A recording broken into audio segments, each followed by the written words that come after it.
Lassen Volcanic National Park is located in northeastern California and covers 106,239 acres of land, including its most notable feature, Lassen Peak.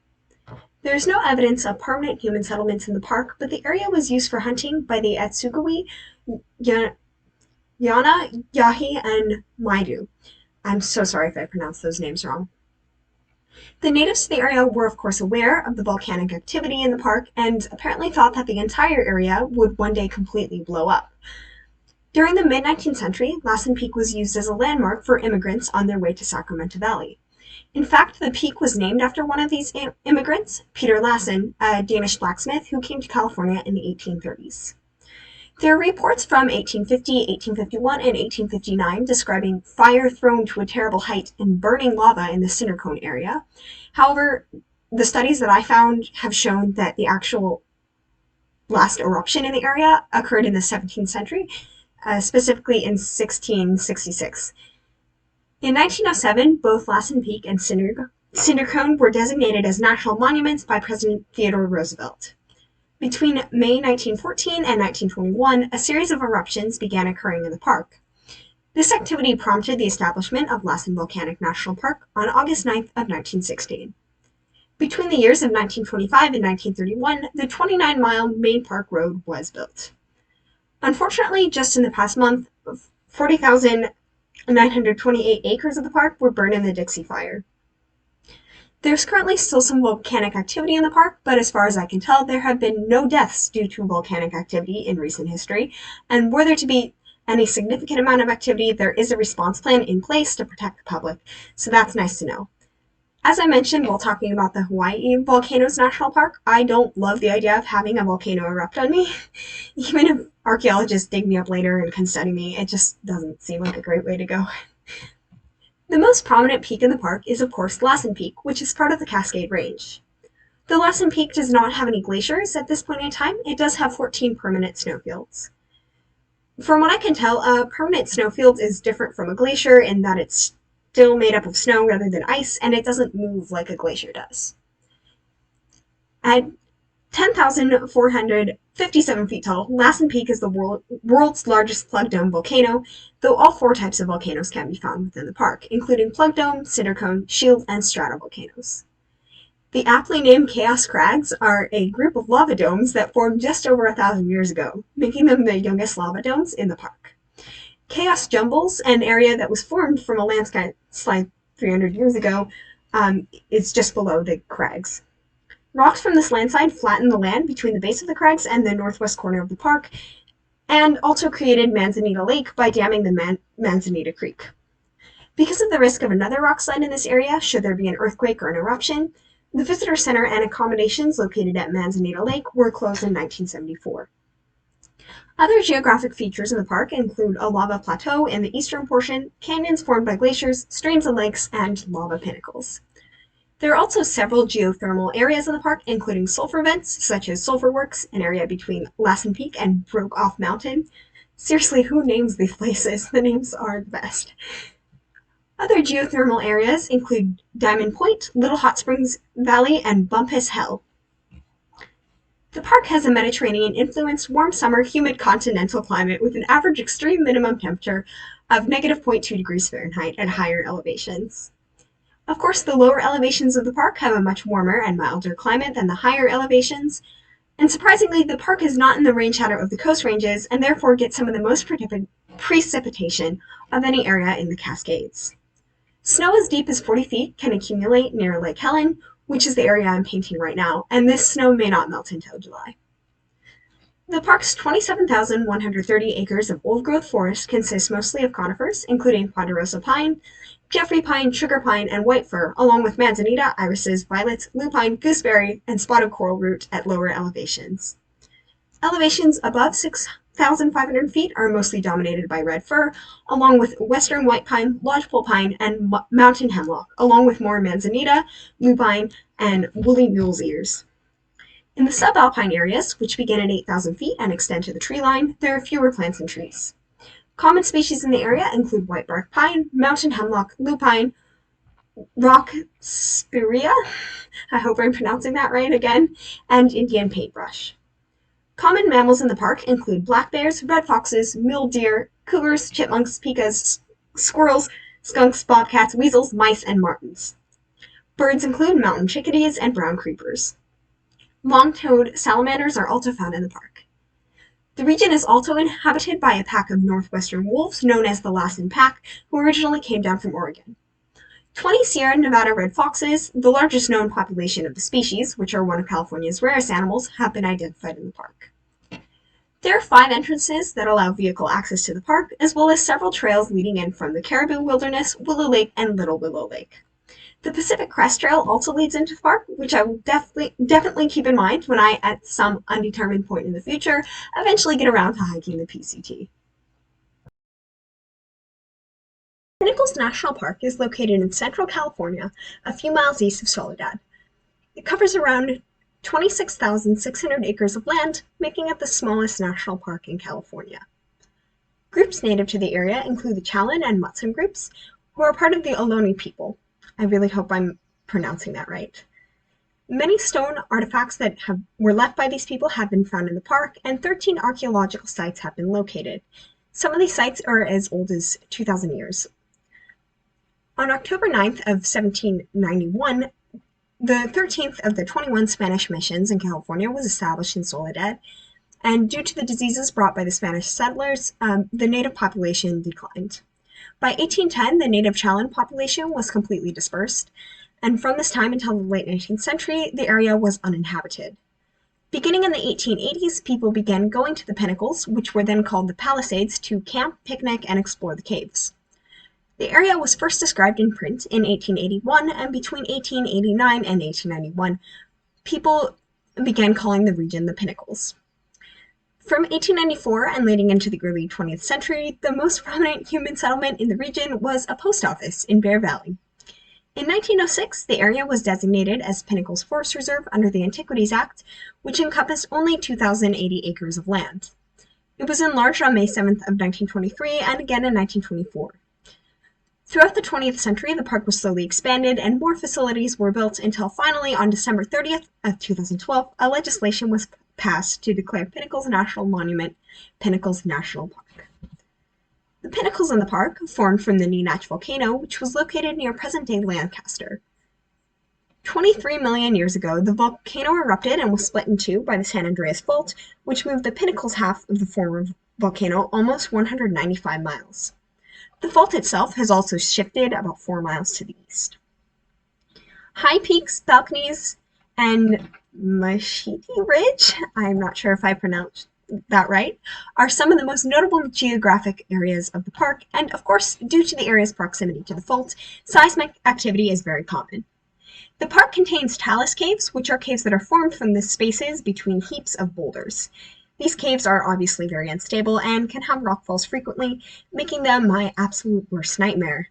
I've been in a cave once in my life, actually, Crystal Cave in Sequoia or Kings Canyon National Park, and I spent the whole time absolutely terrified that it was going to cave in and we'd be trapped underground.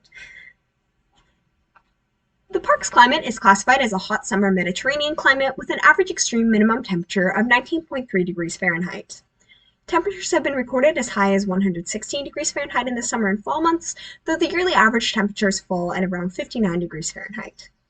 Depending on the season, temperatures can range between 30 to 50 degrees Fahrenheit, a larger variation than that of the coast, as the region is blocked by the San Lucia Mountains. The park typically gets less than an inch of snowfall every year and about 16 inches of rain.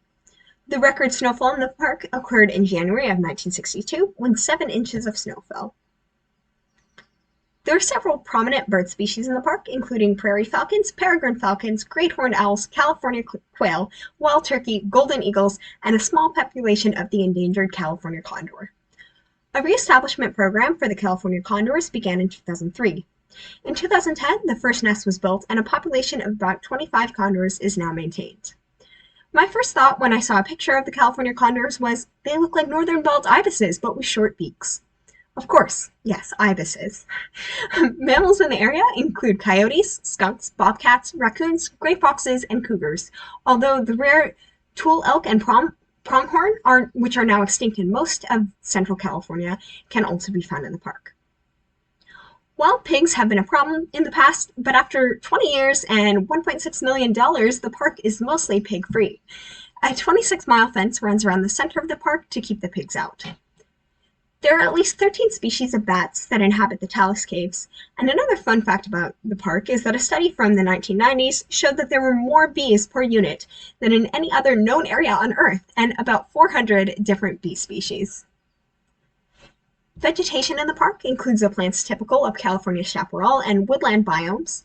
Warmer areas of the park are dominated by greasewood, manzanita, gray pine, canyon live oak, and blue oak.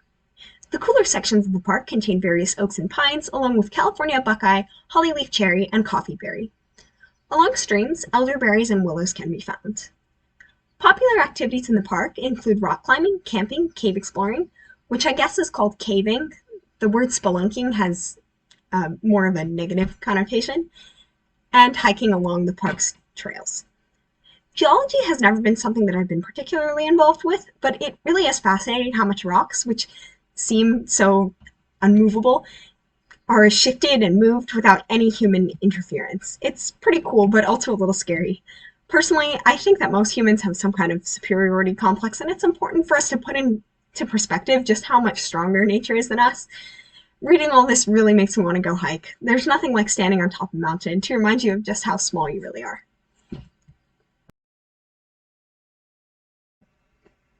Yosemite National Park is located in Northern California and covers 748,436 acres of land, 95% of which is designated as wilderness.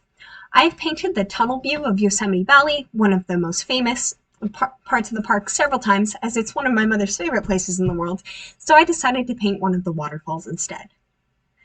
The Yosemite Valley has been inhabited for the past 3,000 years.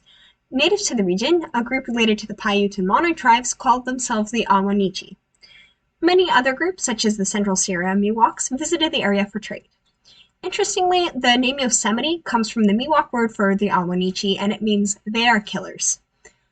During the California Gold Rush, more than 90,000 miners came to the area within a period of 2 years, which caused competition for resources and, I assume, a lot of fighting. In order to suppress resistance from the natives, a private militia was funded by the state of California, led by Jim Savage.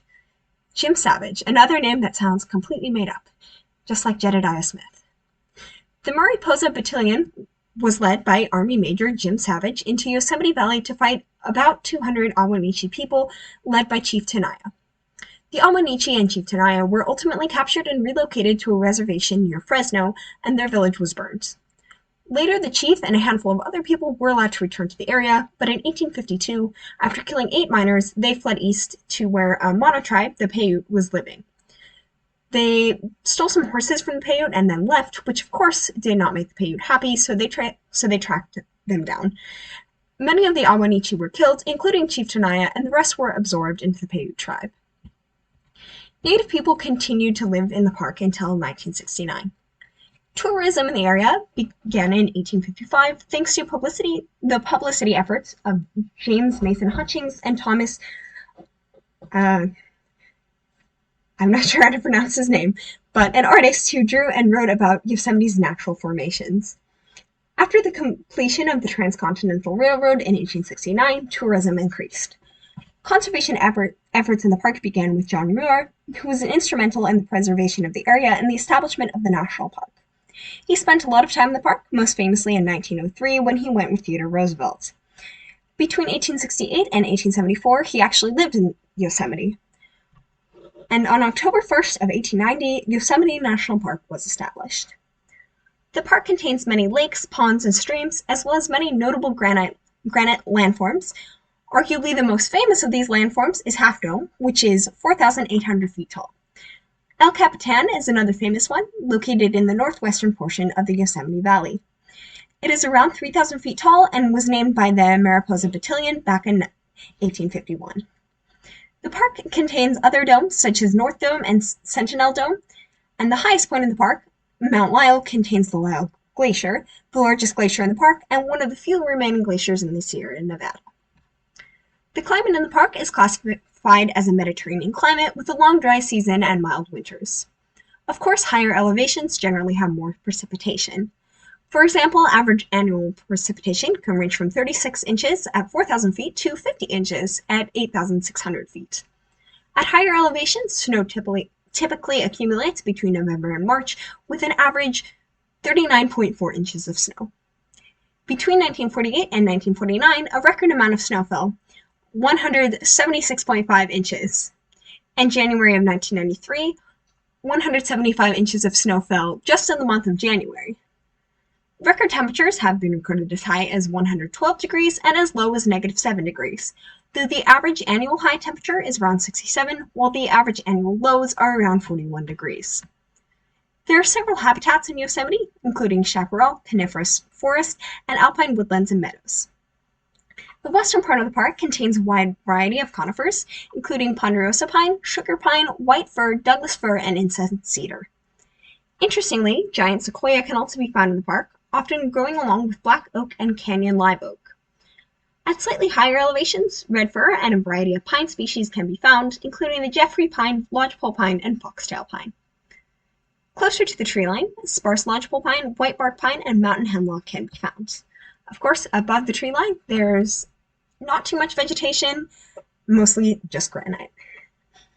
More than 250 vertebrate species can be found in Yosemite National Park, including pika, yellow-bellied marmot, which sounds a little bit like an insult but is actually a cute little ground squirrel, great gray owls, Yosemite toads, mountain beavers, and a small population of bighorn sheep. Black rosy finches, Clark's nutcrackers, and Gilbert skinks can also be found. I love skinks. If you've never seen one before, they look pretty much like a cross between a snake and a lizard. They have legs, but they also have a very elongated body, and they move in a way that's very reminiscent of snakes. I think they're funny. Another interesting fact about the bears in Yosemite is that as part of the park's bear management program, bears are captured, ear-tagged, and DNA sampled. This way, whenever there's a problem with a bear causing damage to something, the rangers can investigate the crime scene and find out which bear was the culprit. There are around 800 miles of hiking trails in the park and 350 miles of roads. Rock climbing is popular in locations such as El Capitan and Half Dome, and of course, hiking is also popular. I remember visiting this park with my family one summer. It was very hot and I was very young and very much ready to go back to the hotel. It was unfortunately also very crowded, which certainly detracted from the natural beauty of the park. The state of California was in a drought, so the waterfalls visible from the valley were reduced literally to a trickle. To make matters worse, work was being done on the restrooms, so the only facilities that were available were essentially outhouses. My brother and I didn't complain, but another girl who was a bit older than us complained very loudly to her grandparents. Of course, my brother and I thought this was quite amusing, and it was one of our favorite stories to tell for years afterwards. Half Dome was cool, though. My uncle apparently once climbed up Half Dome with my grandpa and sat on the very edge. I think that my grandma even has a picture. Someday. On a more serious note, as with all the national parks, there is a certain amount of danger associated with visiting the park. An average of 10 deaths occur in the park every year, which really isn't bad at all, considering that, on average, the park gets well over 3 million visitors a year. In fact, in 2016, there were over 5 million visitors, and as of 2020, the park has become so popular that reservations are now required. And most of the deaths that do occur are caused by preventable accidents like falling or running out of water. Other causes include wildlife encounters, drownings, and falling tree limbs. I know that Yosemite has been in the news lately because of an entire family, including their dog, were found on a trail in the area, and the cause of death has not yet been determined, which is odd. So as always, remember to be careful and always bring enough water. Anyway, I hope that you enjoyed this installment of my National Park series. In a couple of weeks, I'll be moving on to more California parks. Yes, like Alaska, California has a total of 9 national parks, so I still have a few more to go. As with all the national parks, there's so much more history and information that I don't have time to go into in my videos, so if you're interested, I highly recommend that you do some more research on the parks. But thanks so much for watching, and have a great day. Bye!